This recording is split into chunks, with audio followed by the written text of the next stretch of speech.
Joining us now from Dublin is Dan O'Brien. He's a chief economist at the Institute of International and European Affairs.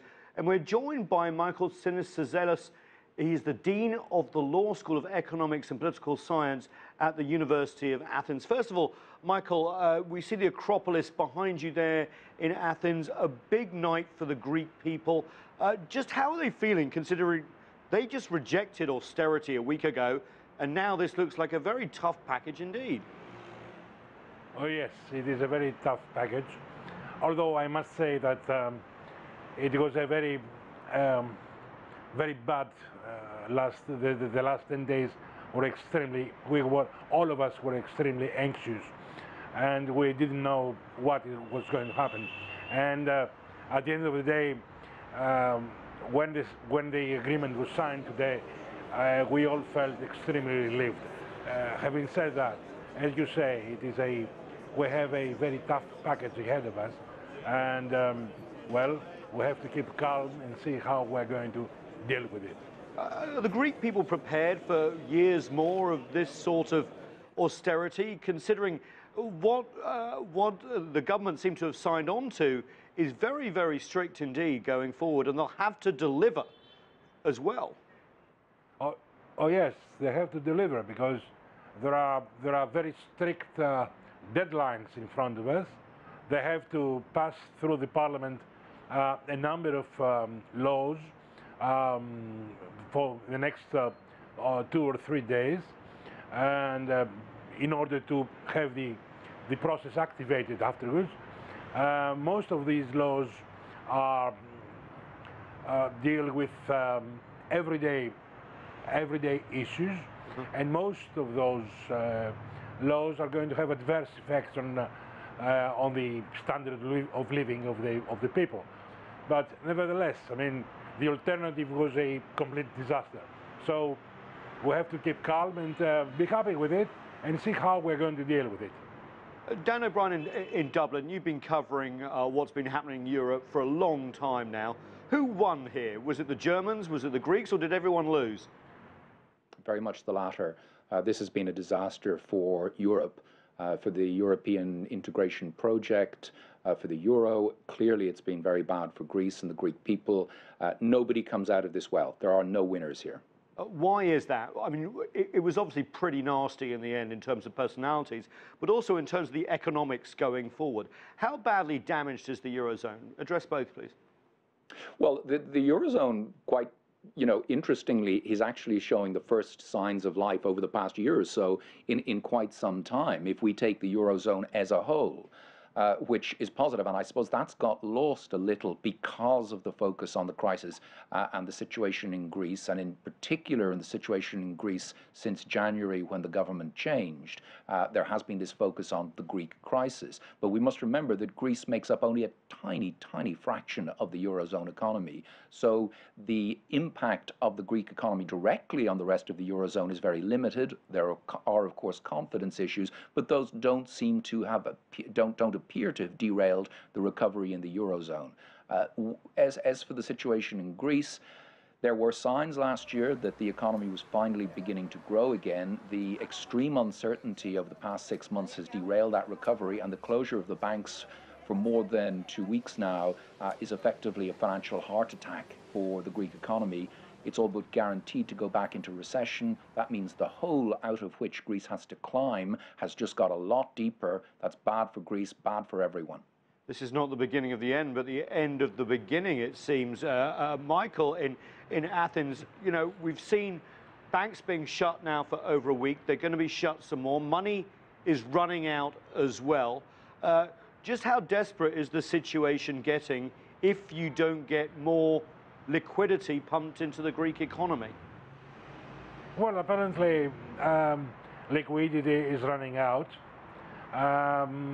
The estimations are that the bank reserves will last until Friday most, and then there's not going to be anything. We hope that we're going to get some funding from the ELA. This afternoon, the central bank decided to leave the ELA rate unchanged. That means that we gain a few more days, but I mean, we cannot go on for much longer. I mean, mind you that we're allowed to get 60 euros per day, and that's it.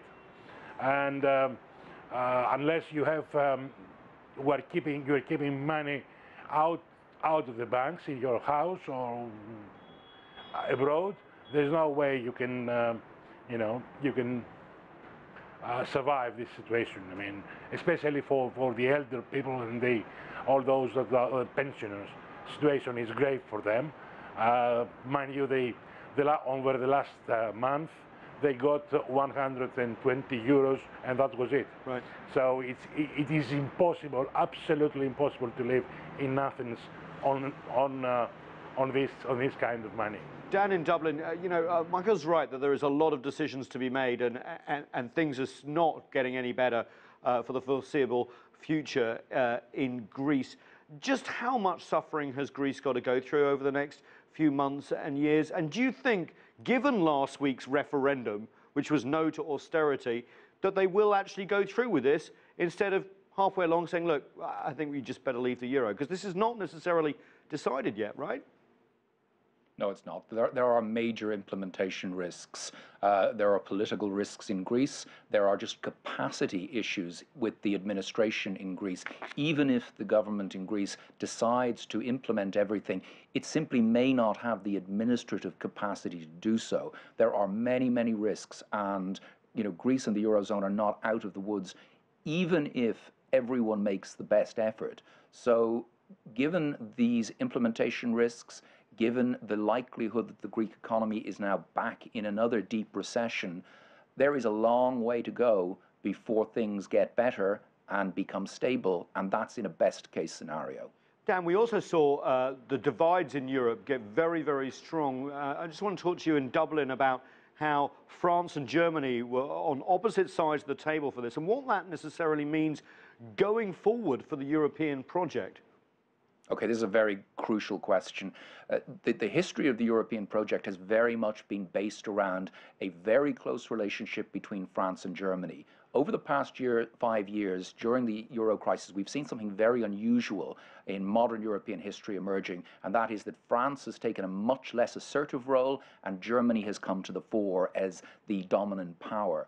Now, what we saw over the weekend was an assertion of French influence. And to my mind, that's a very welcome development, because it's a balance within Europe, so that we don't have one country dictating, would be too strong a word, but that we don't have one country exerting too much influence. France was absolutely crucial this weekend in bringing a deal together. Don't forget, France for many centuries was Europe's dominant power long before Germany even existed as a modern state. And it is a very strong strategic thinking capacity. And I think we saw that reassert itself, and I think that's very welcome. And it's something that if we could have a greater input from France as a strategic thinking country to balance Germany, I think that would be in everyone's interests, including Germany's. And Michael, last question to you. I want to ask what the Greek people feel about their European partners, the Germans and the French, considering this has really got very personal between governments and personalities, but also very different visions of how Europe and the euro should go forward. Well, Greek people wanted and still want to stay within the euro. Now, as you can understand, Germany is not a very popular country nowadays. All of us, we feel indebted to the French government and the French president. We're also indebted to the Italian president, to the Italian prime minister. This is not good for Europe or for Europe or for the European project. I mean, we're facing, at least in Greece, there is a divide. I mean, a north-south divide, if you want, if you like it. We think that I agree with the colleague from Dublin that said that the French assertion of its power is a good thing, because it helps to rebalance the situation in Europe. We don't want a German Europe. We want a real Europe, and we want Europe to proceed with all those. I mean, if we are asking us to make changes, Europe itself should do its bit. I mean, we need a real central bank. I mean, we cannot go on with this situation. That means we have to reform the treaties. This is urgent. It must be done. It's not easy. Michael Tsinisizelis in Athens, thank you very much for that. I really appreciate it. Dan O'Brien in Dublin as well. Thank you for joining us. We need to take a break. Next, we'll speak with two international economists about the potential bailout deal for Greece. Stay with us here on The Heat.